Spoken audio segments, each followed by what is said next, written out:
maglalagay na tayo ng konting-konti. Maganda yung ano niya. Oh, hello. Ayan. So, yun. Maligayang bati sa inyong lahat. 2026. So, wala muna tayong ride kasi bagong taon. So, ang gagawin natin ngayon ay maglilinis tayo ng CVT. So, nakalas ko na siya. Ito yung mga lumang bola natin. Yung ating belt ay okay pa naman. Ayan, nakikita nyo. And then, papalitan. Pero yung bola ay papalitan ko na nitong kay. Ayan, papalitan na siya ng SeaWorks. Tapos, kung SeaWorks yan, ayan, P-Slider. Tapos, magpapalit. Ang center spring natin ay 1,000 RPM. Kita ba? Kita ba siya? Hindi kita. So, 1,200 RPM ito. So, mag-experiment kasi tayo ng bagong setup kay ADB 160. Yung bola, maganda pa naman yung bola.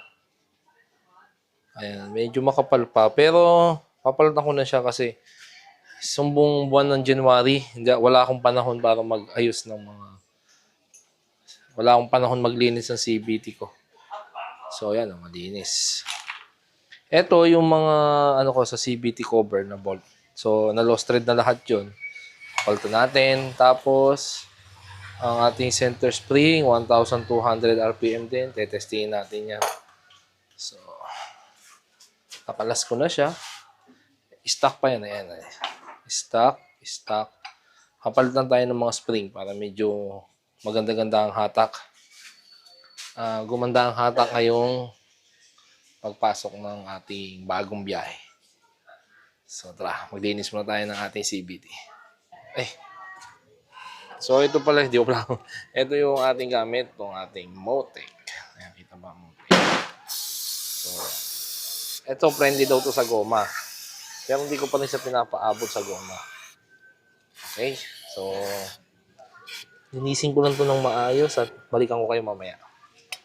So, meron tayong gagawin sa paglilinis ng CVT. So, this is not recommended. Iti-testing ko lang. Kasi natuwa ako sa sabon na to kasi siya ay alkaline-based concentrated. Masyado siyang mabula. So, maglalagay lang tayo ng konting-konti lang. Okay na yun. Huwag masyadong marami kasi mabula masyado. Panlinis talaga siya ng aircon. Hindi siya panlinis ng CVT. Pero gusto ko siya kasi mabula. Di naman natin kasi kailangan na ubusin natin yung ating...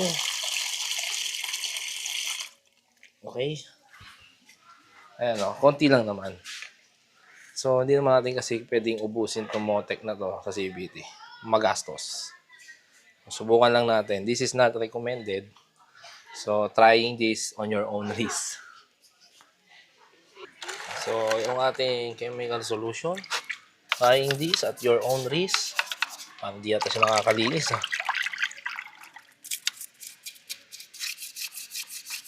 Ito muna. Ay, puti kumulan, yun lang. Huwag muna ho. Kasi ito, pwede ginagamit dito sa aircon. Yung aircon kasi may mga sensitive parts. Baka sakali pwede siya sa CVT kasi di naman siya ganun. Hindi siya kasi sensitive ng aircon. Pero yun, ano lang, experiment ko lang ha. Hindi talaga siya yung panlinis. Pwede itong yung iba ginagamit, kerosene. Kasi kerosene naman kasi nakakaano ng goma. Hindi kaya nito. Uy, mambun pa, boy. Maambon. Hindi nga siya manasabon, oh.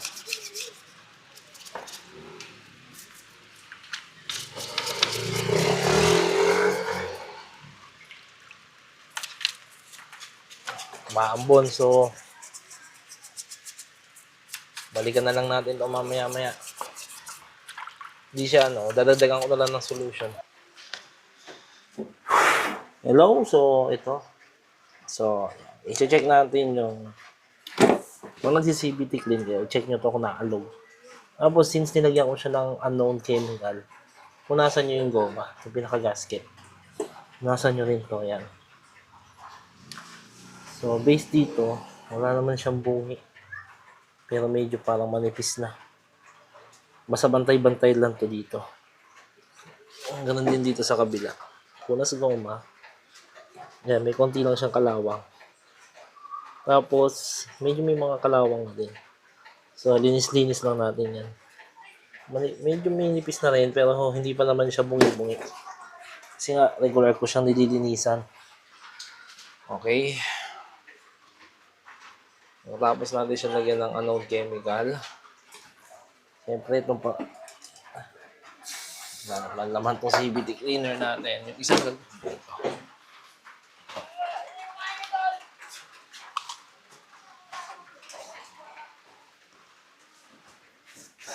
ito, may mga bakal kasi siya. Nalalisin natin yung mga bakal-bakal. Yung mga metal residue. Ang dito sa kabila. May mga metal residue siya. Tapos, yung mga sulok-sulok.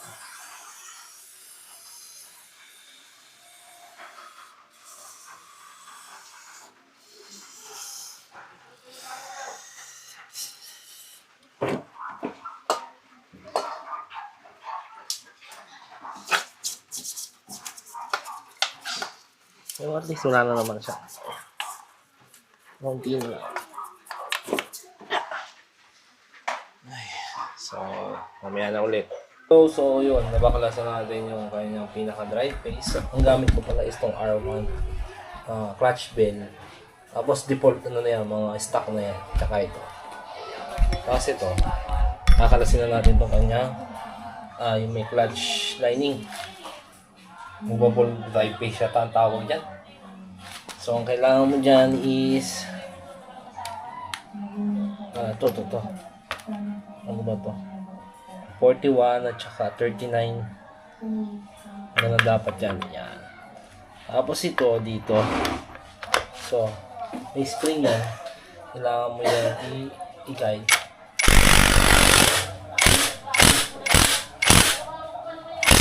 Oops! May spring! Spring loaded po yan. So, yun na.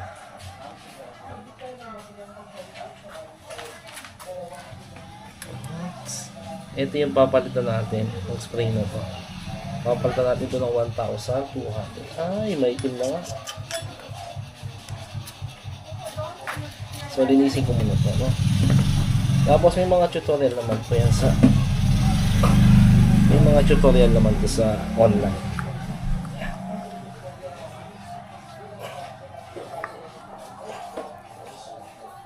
Paano ba ito? Kalimutan ko tanggalin to. Linisin ko muna, ha? So, hello.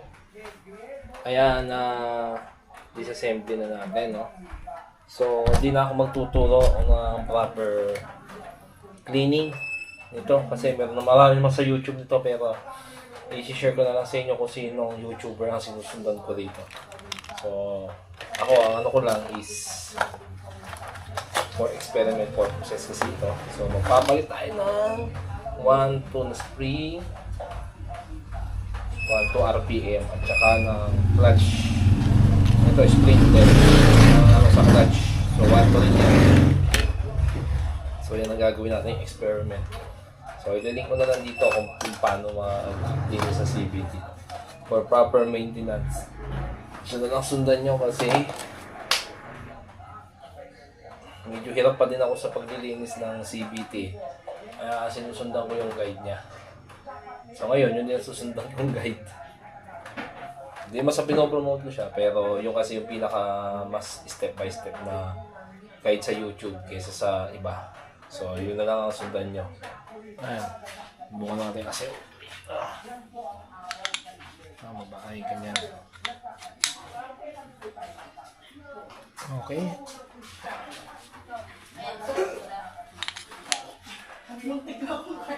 So, ito assemble natin sila. Yeah. Imbis na stock mo, ikakabit natin is ito. May mali masyadong malayo. Masyadong matigas po ito, no?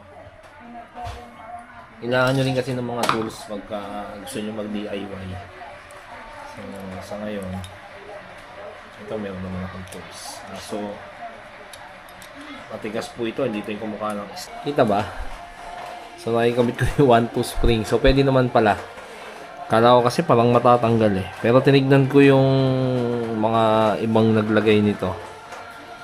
Ganito talaga itsura niya. So, make sure nyo lang na nakaklam yun dun sa ilalim. Ayun na nakaklam. Ito medyo hindi pa. So, may make sure nyo lang. So, ayan. Assembling ko na ulit. So ito mga ka-adventures. So, ito yung KC Works. Maganda yung ano niya, oh. Ito naman yung ginamit ko. Maganda rin to eh. Pwede post ko na lang to kung anong model to. Maganda rin to yan. Pero parang mas gusto ko kay Toyota C-Works eh. Yun. So ikakabit ko na to ngayon. 17 grams yan. So ikakabit ko na to ngayon doon sa ating pulley ba tawag doon. So ikakabit ko na to ha. Pakita ko sa inyo pag tapos na. So ito. Usan ko na yung ating replacement.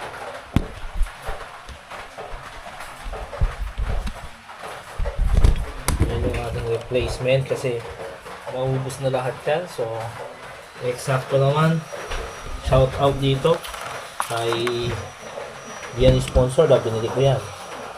Boss Z. So, i-link ko na yung Shopee account. Okay, so ikabit na natin ito. So, hello, no? Sobra dalawa. Ayan. So, sa mga bibili sa Shopee, sobra ng dalawa. Masyado maingay, nasa garahe ako eh. Ayan, no? So, kung kayo magdi-DIY, kailangan nyo itong tools na to. Ayan. Ito, extraordinary lang yan. Mga plies. Yan, mga extra lang. Ito yung number 1 yung kailangan. Number 2, hindi ko ginagamit, pero at least meron ka nito. Ito yung madalas yung ginagamit. Yan. Saka yung bala. Tapos, ito, number 1, na kailangan nyo yung impact wrench.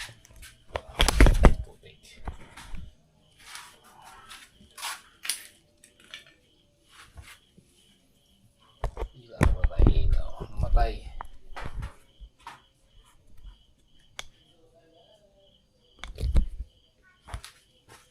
Ano ba kailangan natin sa pang-DIY is impact wrench. Ayan, impact wrench ko. Hindi kita. Kasi no magnet lang. So, kailangan natin ng impact wrench. Yan yung bala. Ito yung impact wrench ko. And then next na kailangan nyo is itong hindi ko lang tawag dito eh. T-wrench. Meron kayong T-wrench. Screwdrivers, tsaka pliers. So, kasi ito, importante yung kailangan nyo ito para sa clutch nyo. Kailangan nyo yan. Ito, shoutout boss.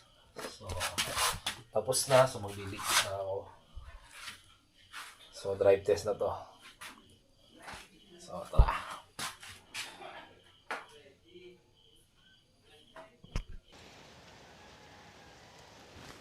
Okay mga ka-FBS, so this is now March 21. Simula nang kinabit ko nung bagong taon yung ating bagong spring at eventually meron akong bad news sa inyo. So, bago yan, buksan muna natin to kasi susubukan na rin natin si ADB sa lubak. Lapit na pala mag-change oil. So, patayin nyo muna yung HTC pag dadaan kayo sa lubak bago nyo siya i-start. Okay, 11.5. Okay, then short summaries lang yung ating HTC. Yan yung Honda HT to selectable torque. O basta torque control yun. Flash ko na lang sa screen. HTC.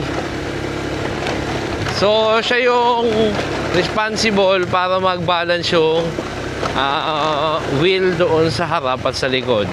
Kasi ang mga CVT scooters like this one is ang kanilang power is nanggagaling sa likod.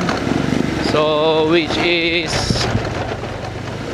kapag sa mga dating walang torque, traction control, nag-overspin yung harap kesa doon sa likod, kasi nga yung likod kasi may preno yun. So yun ang pagkakaano ko sa traction control, no? So binabalance niya yung ikot ng unahan at saka likod ng gulong. So pag dadaan ka sa lubak, hindi mo kailangan yun kasi kailangan mo yung extra power sa likod para mabalansin mo yung lubak, kasi hindi ka naman magpapatakbo ng 100 kilometro dito sa ganitong lubak.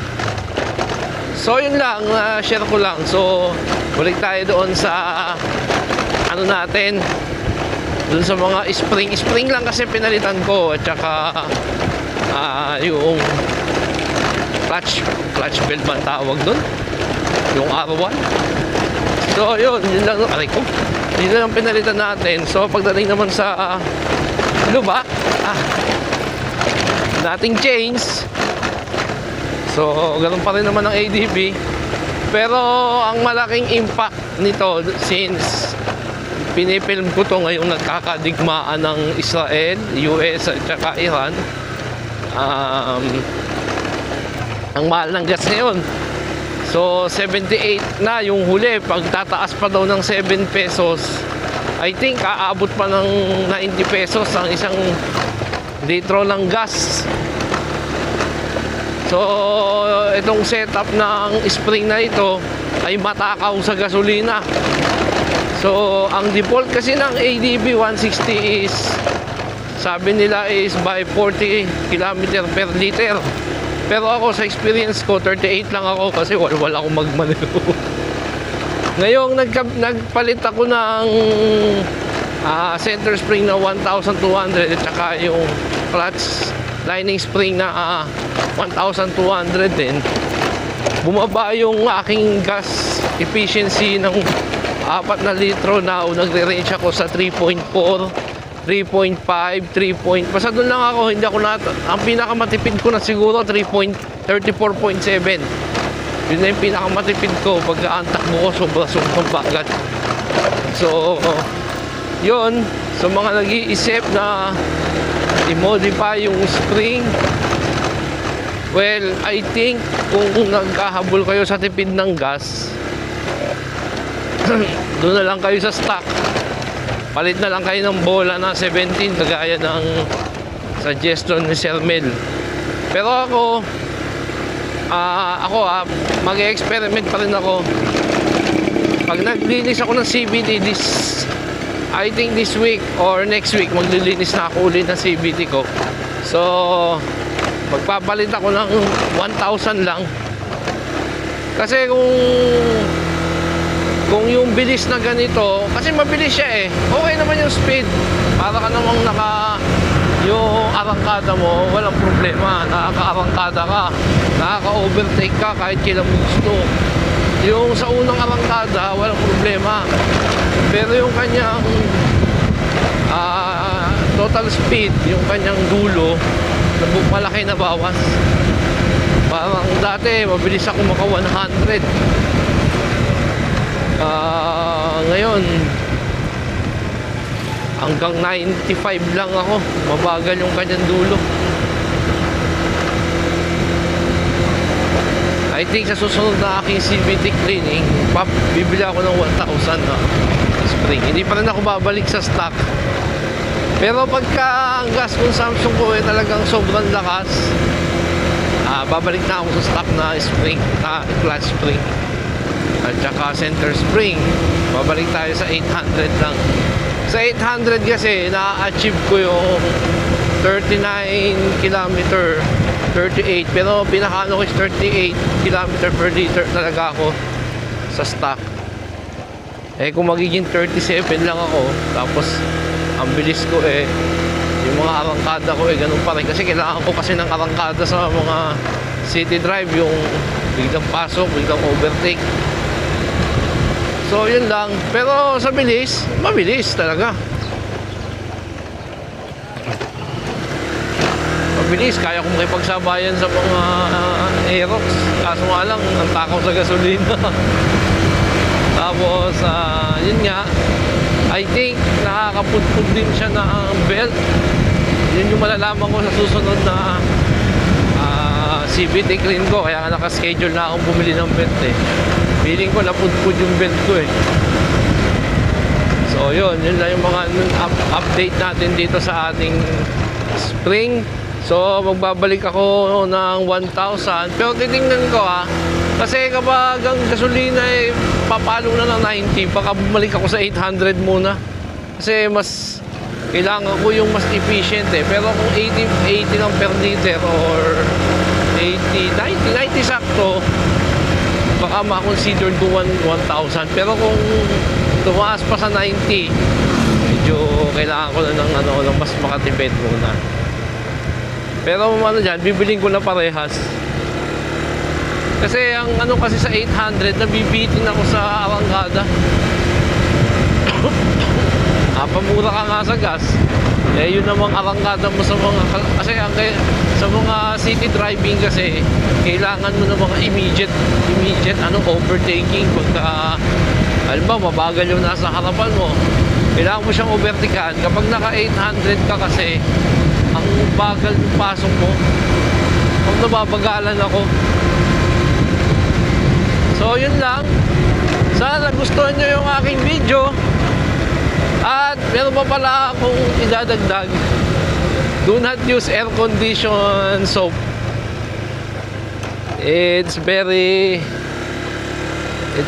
not useful pala.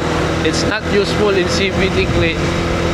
Talagang dun sa video na yon, sinubukan ko na siyang ilagay sa pressure washer. Hindi siya nakakatanggal ng dumi ng CVT. Well, experiment ko lang naman yon. Tandaan nyo yung aircon cleaner soap ko na biniling yun, yung alkaline. Hindi siya nakakalinis ng as in sa sobrang pure niya. Hindi siya nakakatanggal ng dumi ng CVT. Talagang panlumot lang talaga siya. So yun lang na nasabi ko lang. So do not use it. That is for experimental. At saka baka kasi may epekto pala sa goma yun. Pero nilinis ko naman yung goma ko yung mga oil seal. So yun lang. I hope you enjoy this video. At kung gusto nyo pa makakita ng content like this, I'm gladly na mag-subscribe kayo sa akin para magawa pa tayo ng mga useful tips tungkol sa motor, especially mga drive, mga biyahe, ganon. So gagawa din tayo ng mga susunod, gagawa tayo ng mga ruta na tingin natin mas mapapabilis tayo sa pagpunta sa kahit saang lugar dito sa Southern Luzon at Manila. Madalas kasi pinupunta ako Southern Luzon at Manila. So yun, follow us, like nyo rin yung mga videos natin, at syempre kung may time ka na mag-share, i-share mo naman sa iba. So yun lang, maraming salamat as always. Pray before you drive, at ipasa Diyos natin ang ating bawat biyahe para tayo makauwi ng safe sa ating mga pamilya. Kung hindi man tayo makauwi ng safe, at least ingatan man lang tayo sa kalsada para maiwas tayo sa mga aksidente at toxic na tao sa labas. So yun lang, maraming salamat po at goodbye. Nandito na ako sa Manuban ng General Trias Cavite. Babu!